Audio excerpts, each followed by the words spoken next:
Sebelum memulai pembelajaran kita pada hari ini, alangkah baiknya kita berdoa terlebih dahulu kepada ketua kelas. Silakan dipimpin doanya. Pak duduk siap, berdoa mulai. Bismillahirrahmanirrahim. Raditu billahi rabban wa bil islami dinan wa bil muhammadin nabiyya wa rasulah. Rabbil zidni ilman warzuqni fahman. Amin.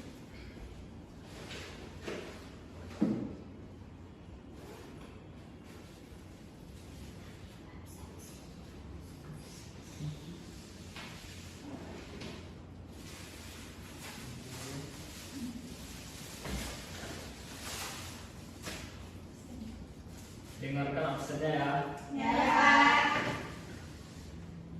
Rona, Hadir, Pak. Siva, Hadir, Pak. Susanti, Hadir, Pak.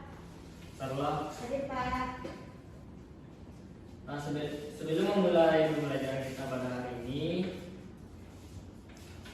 kita menyanyikan lagu nasional terlebih dahulu. Silakan anak bapak berdiri. Kita akan melakukan lagu Garuda Pancasila.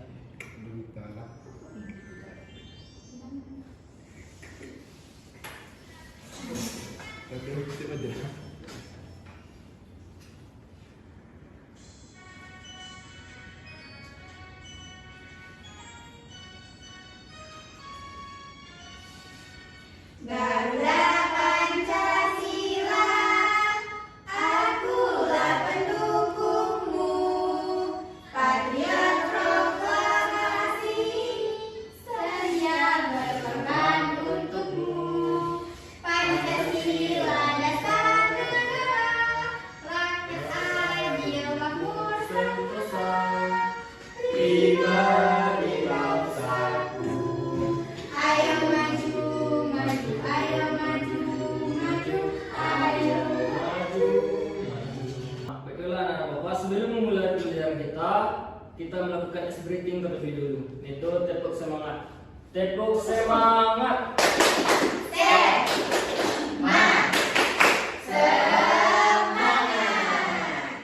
Maka anak bapak duduk terlebih dulu. Nah, di sini bapak ingin bertanya, anak-anak bapak semuanya cita-citanya ingin jadi apa? Guru. Jadi guru. Nah, untuk mencapai cita-cita tersebut, anak-anak bapak haruslah rajin belajar dan rajin membaca. Baiklah anak bapak, masih ingat dengan pembelajaran kita kemarin? Iya, Pak. Itu pembelajaran kita kemarin itu tentang teks eksplanasi. Sekarang kita akan masuk ke materi kita selanjutnya, yaitu tentang teks eksposisi.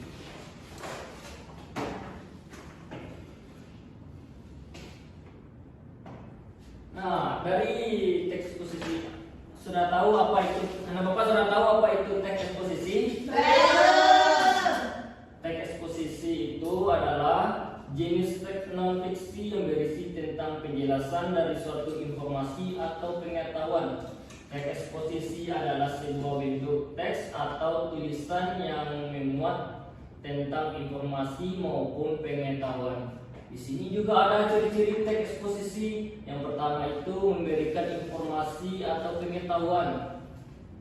Yang kedua, menggunakan bahasa yang baku. Yang ketiga, berisi tentang sebuah fakta. Yang keempat, format penulisannya singkat, jelas, dan padat. Yang kelima, bersifat objektif dan tidak memihak. Kemudian ada di sini tujuan dari teks eksposisi. Yaitu tujuannya memberikan dan dengan jelas kepada pembaca atau penyimak sehingga tidak teks atau tulisan yang memuat tentang informasi maupun pengetahuan. Di sini juga ada ciri-ciri teks eksposisi. Yang pertama itu memberikan informasi atau pengetahuan. Yang kedua, menggunakan bahasa yang baku. Yang ketiga, berisi tentang sebuah fakta. Yang keempat, format penulisannya singkat, jelas, dan padat. Yang kelima, bersifat objektif dan tidak memihak.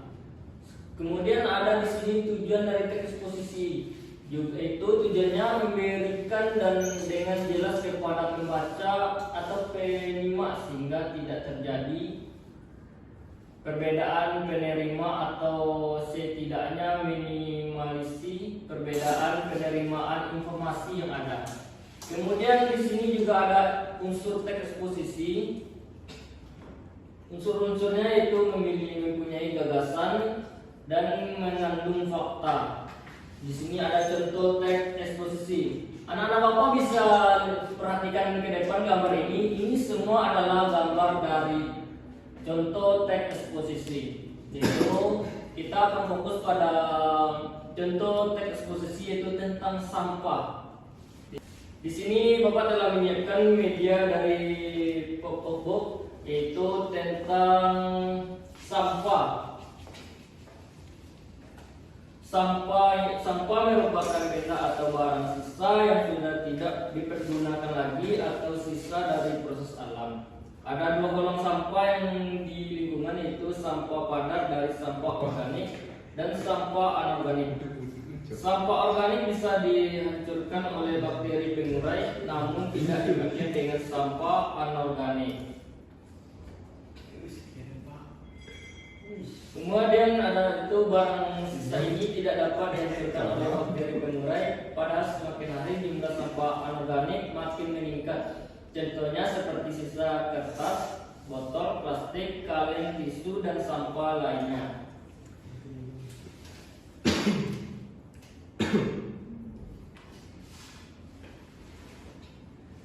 Sebagian besar kebutuhan rumah tangga, perkantoran, sekolah, serta berbagai tempat lainnya selalu meninggalkan sampah. Padahal bakteri tidak bisa menguraikan sampah-sampah anorganik tersebut. Pada akhirnya sampah akan terus menumpuk, sehingga yang terjadi banyak orang membuang sampah sembarangan termasuk di sungai.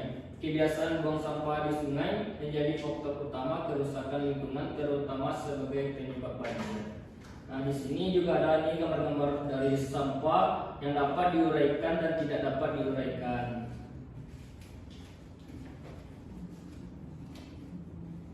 Selanjutnya itu banyak sungai yang sudah tercemar oleh sampah anorganik karena kekurangan kesadaran membuang sampah pada tempatnya.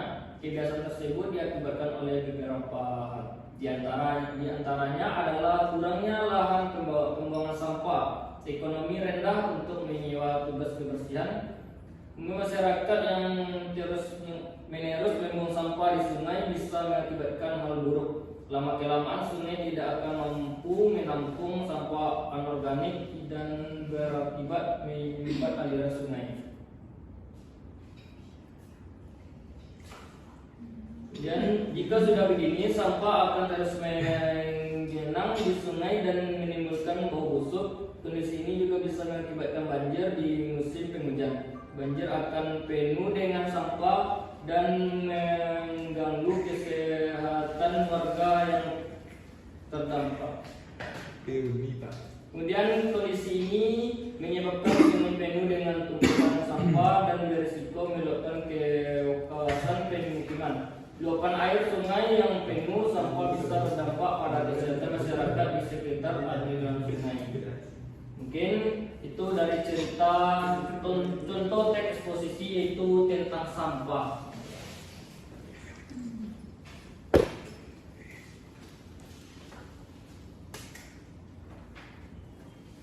Silakan anak-anak Bapak duduk berkelompok pada teman-temannya.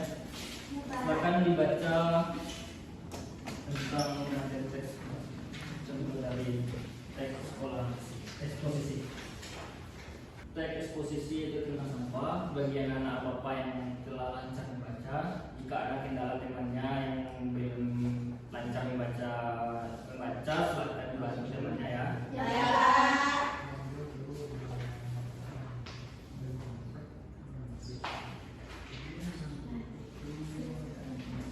Sudah selesai anak? Siapa yang bisa membacakannya ke depan?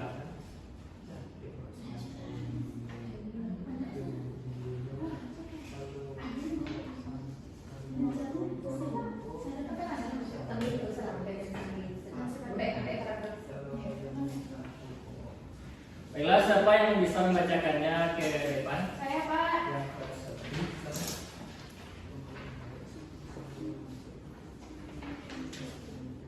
Sampah. Sampah merupakan benda atau barang sisa yang sudah tidak dipergunakan lagi atau sisa dari proses alam. Ada dua golongan sampah di lingkungan, yaitu sampah padat dari sampah organik dan sampah anorganik. Sampah organik bisa dihancurkan oleh bakteri pengurai, namun tidak demikian dengan sampah anorganik. Barang sisa ini tidak dapat dihancurkan oleh bakteri pengurai. Padahal semakin hari jumlah sampah anorganik makin meningkat. Contohnya seperti sisa kertas, botol plastik, kaleng, tisu, dan sampah lainnya. Sebagian besar kebutuhan rumah tangga, perkantoran, sekolah, serta berbagai tempat lainnya selalu meninggalkan sampah. Padahal bakteri tidak bisa menguraikan sampah-sampah anorganik tersebut. Pada akhirnya sampah akan terus menumpuk. Sehingga yang terjadi banyak yang membuang sampah sembarangan, termasuk di sungai. Kebiasaan buang sampah di sungai menjadi faktor utama kerusakan lingkungan, terutama sebagai penyebab banjir. Dapat.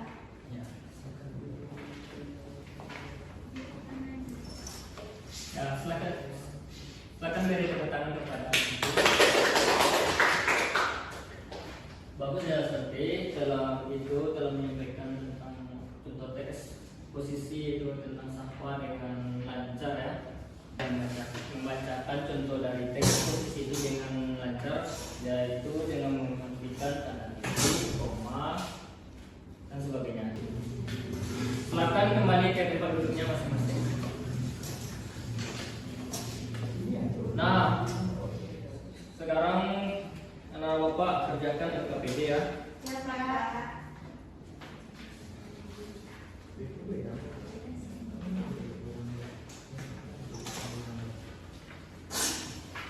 LKPD ini dikerjakan secara individu ya. Jangan lupa dibuat namanya, Ya, Pak. identitasnya semua ya.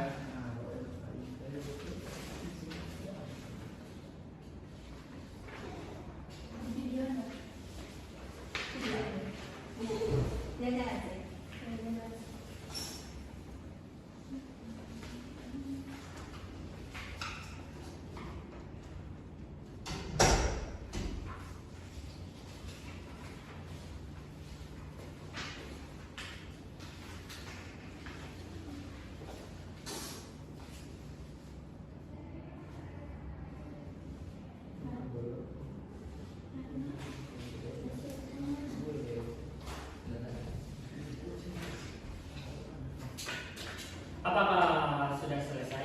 Sudah, Pak. Silakan dikumpulkan ke depan.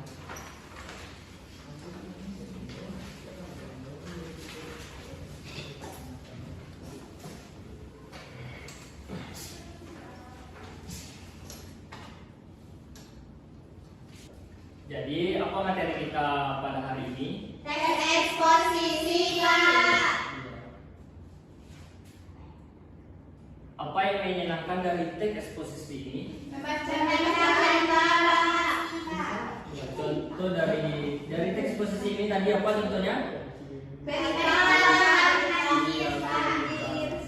Sampah. Ada kendalanya? Tidak, Pak. Selanjutnya itu kesimpulannya itu bahwa teks eksposisi itu adalah teks yang yaitu teks non fiksi yang terdiri dari tentang penjelasan yaitu suatu informasi seperti berita maupun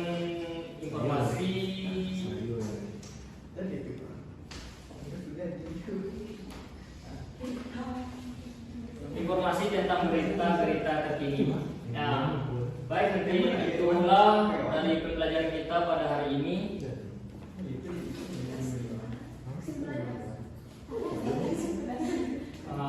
Sebelum mengakhiri pembelajaran kita pada hari ini, ada banyak kita bersyukur terlebih dahulu kepada ketua kelas. Silakan dipimpin doa. Penduduk siap bersyukur Tuhan. Alhamdulillah.